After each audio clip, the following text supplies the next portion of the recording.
Good evening, everyone, and welcome to the special edition of RFL. I am Richard French, and thank you so much for joining us. Well, tonight, we've decided to focus the entire 60 minutes on Sandy, and more specifically, the aftermath of the storm. We're going to be talking about both the past, the present, and also the future, where we go from here. We're going to bring you up to speed on reconstruction efforts throughout the region, how we might hope to prepare for other extreme weather events in the future, and also we talk about the economic impact of the storm. But let's begin with some numbers. 135 people died as a result of Sandy. At its height, 8.5 million homes and businesses were without power over 21 states. The estimated price tag, at least $50 billion, and that number may even be on the low side. So the question is, where do things stand right now, and how are people in storm-torn areas living? Well, we're going to bring you to three of the hardest hit areas in our region for a snapshot of life after Sandy. And we begin in Staten Island, where our own Dominic Carter, he got a tour of the damage from Councilman James Otto.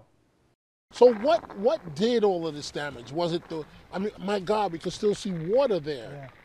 And it looks like it's running. I mean, but what did all this damage? Was it the wind? Was it the water that destroyed these homes? Well, this is the tidal surge. If you think about it, Sandy wasn't a huge rain event for parts of the impacted area. We've had much worse rainstorms. This was the tidal surge. You know, you talk to people talking about seeing six feet tidal waves sort of chasing them out of their homes. I have a gentleman who lives on Roma Avenue telling me he was literally in his car. His wife got in one car, she went up one street, he got in another car and made the wrong decision of going down this other block. He had the water rising up to his windows.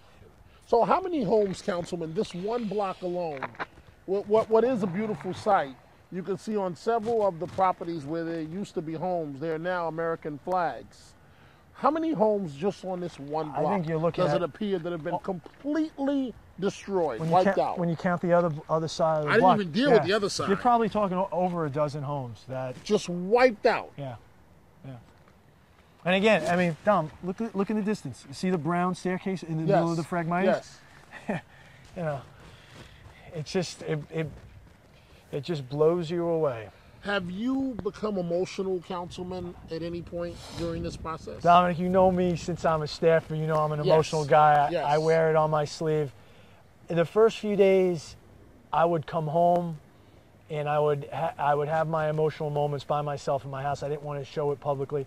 But since 9/11, the tough guy image is long gone. I've cried in public before, and you know, you know, the emotional toll was the roller coaster of going from the sadness to the pride of seeing Staten Islanders help other Staten Islanders. I mean, there were some days where it was the best moment, like the best moments of Staten Island's history, the way people were helping people.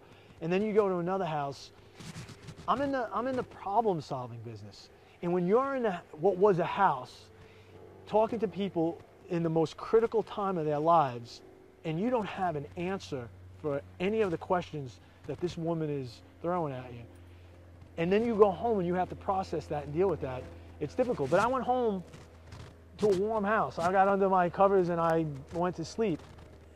These folks, you know, this is what they're looking at.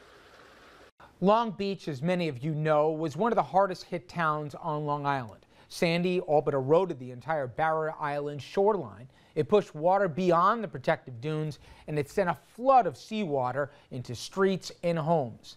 501's Jody Goldberg, she's been covering the disaster since literally the storm struck, and she brings us there now for a look at how they are trying to pick up the pieces.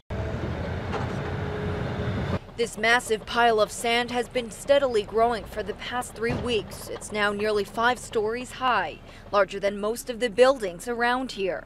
City officials have dubbed it Mount Long Beach. Incredibly, all of the sand has been collected from the streets of Long Beach, left behind by Superstorm Sandy's surge. City officials say eventually it will go back to where it came from. So this sand that's in a 5-story high mountain will ultimately be sifted, cleaned, and deposited safely back on the beach to return ultimately the beach to some of its former height. Long Beach City Manager Jack Schneerman says that's the game plan. He took FiOS 1 on an exclusive driving tour through some of the hardest hit areas of the city. His home, like many other residents, suffered damage and his car is washed away with the storm. It's really been an incredible recovery in just 2.5 short weeks. Many city streets are littered with neatly piled debris, once prized possessions of people's homes. It's being collected and taken to a giant temporary dumping ground just a few miles east along Nickerson and Lido Beach.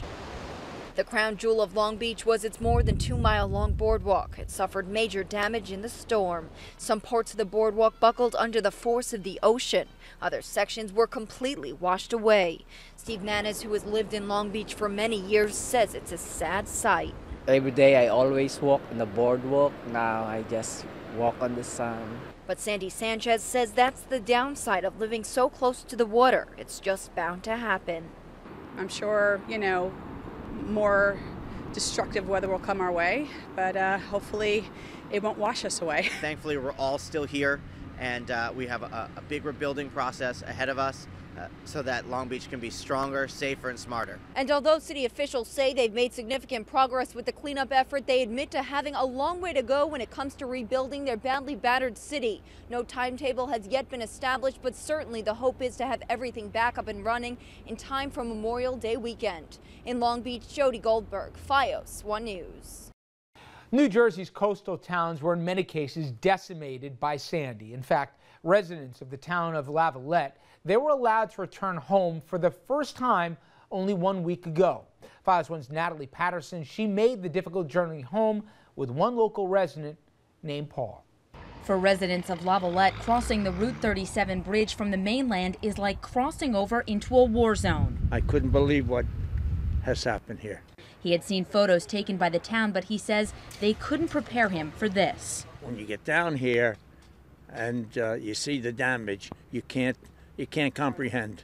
It's absolutely horrible. The house has about 4 feet of sand and debris surrounding it. Inside, there is major water damage. They'll have to gut everything on the first floor. A few blocks away, almost all the contents of Mike Pervin's summer home were already out on the curb. We were hoping for the best, expecting the worst, and we got a mix. Like Hollick, he too was taken aback by what he found. When I drove up, I was amazed at the amount of debris in the backyard and the driveway. A street sign from the beach that's 10 houses away. Parts of the boardwalk that was ripped apart by the hurricane are now scattered throughout the town as well. Pervin says he found this piece of bench behind his home. On it, a memorial plaque dedicated to Frank and Mary Cazzoli.